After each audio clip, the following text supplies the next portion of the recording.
Сайн байцгаана уу? Хэрвээ та арьсаа залуу гэрэлцэн хിവэр байлгах дуртай бол энэхүү видео тань зориулагдсан болно. Өнөөдөр бид коллагеноор баялаг жимснүүдийн талаар их гүнзгий ярилцах болно.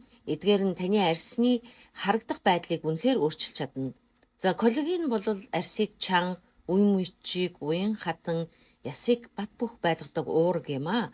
Гэвч 25 наснаас хойш биеийн коллаген аажмаар багасч эхэлдэг. Гэхдээ энэ хүү процессыг удаашруулах арга зам бидэнд байгаа юм аа. Зарим жимс нь амин дэм, антиоксидант, амин хүчлээр баялагдвал коллагений нийлэгчлэлтийг байгалийн жамаар дэмжиж арьсны эрүүл байдлыг хадгалахад тусалдаг. Ингээд яг одоо хоол хүнсэндээ нэмэхэд тохиромжтой шилдэг 7 жимстэй танилцъя. Нэгдүгээр жимсг нь энэ бол байгалийн антиоксидант. Энэ нь нэрс, гүзээлзгэн, бөөрөлзгэн, хар нэрс зэрэг орно.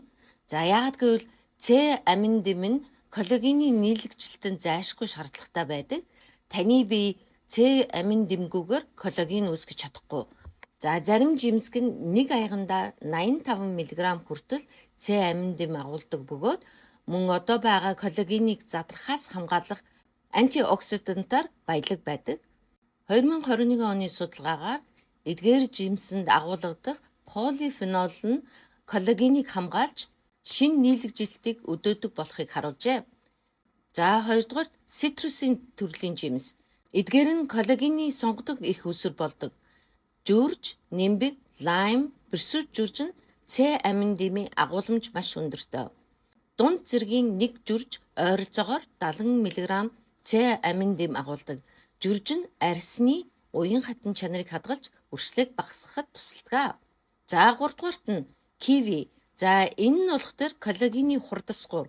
Кивийн С амин дэмээр хамгийн баялаг жимсний нэг. Нэг кивид ойролцоогоор 64 мг С амин дэм агуулгадана. Алтан өнгийн киви нь ногооноосоо илүү их антиоксидант агуулдаг. Мөн С амин дэмтэй.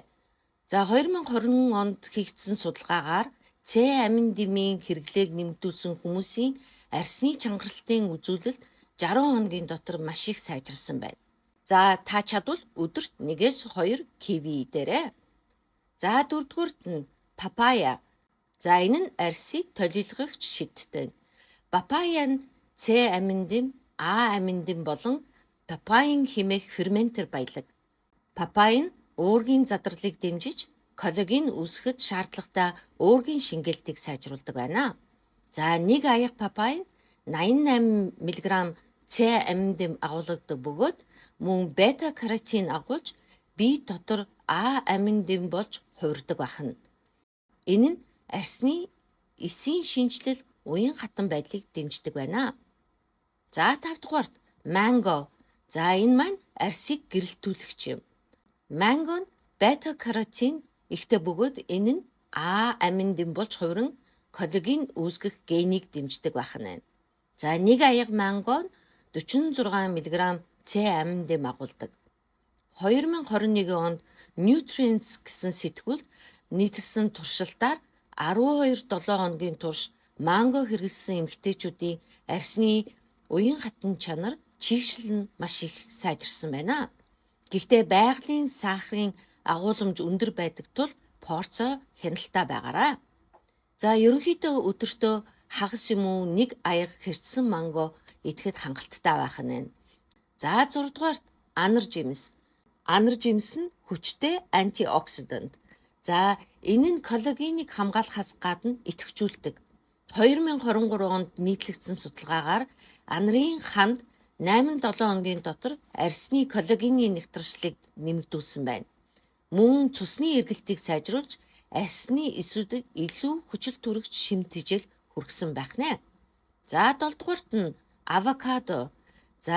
Авокадо бол ерөөсөө эрүүл тос биш. Авокадо нь И амин дэм, цэс, ханаагүй тосны хүчлэгээр баялаг байдаг. Эдгээр нь коллагений тогтвортой байдалд маш чухал байдаг. Зэс нь лизил оксидаз ферментийн хамтрагч бөгөөд коллагений ширхгүүдийг холбож илүү уян хатан бат бөх болгодог байна. Хамгийн гол нь тогтмол хэрэглээ байх ёстой. Тогтмол хэрэглээ нь арьсны эрүүл байдлыг дотроос нь дэмжинэ гэсэн үг. мөн тосонд уусдаг А, Е амин дэмийн шингээлтийг сайжруулдаг байх нь байна. За эдгээр жимсийг уургаглаг хүнс мөн хангалттай ус ууж ургамлын цайтай хослуулах юм бол илүү их үр дүнтэй байх нь байна. За харин илүүдэл сахар болон архи нь коллагенийг хурдан задалдаг учраас эдгээрээс зайлсхийх хэрэгтэй шүү. За эдгээр жимснээс өдөр тутмын хоолндоо нэмснээр та зүгээр л эрүүл холж байгаа биш, харин цаг хугацааны нөлөөгөөр алдагдаж буй коллагена биеэрээ дахин нөхөж арьсаа илүү толгор уян хатан гэрэлтсэн сайхан болгох чинь дэмжлэг үзүүлж байна гэсэн үг шүү. За ингээд анхаарал тавьсан та бүхэндээ баярлалаа. Дараагийн удаа дахин уулзлаа. Эрүүлэг гэрэлтсэн байгаарай. Баярлалаа.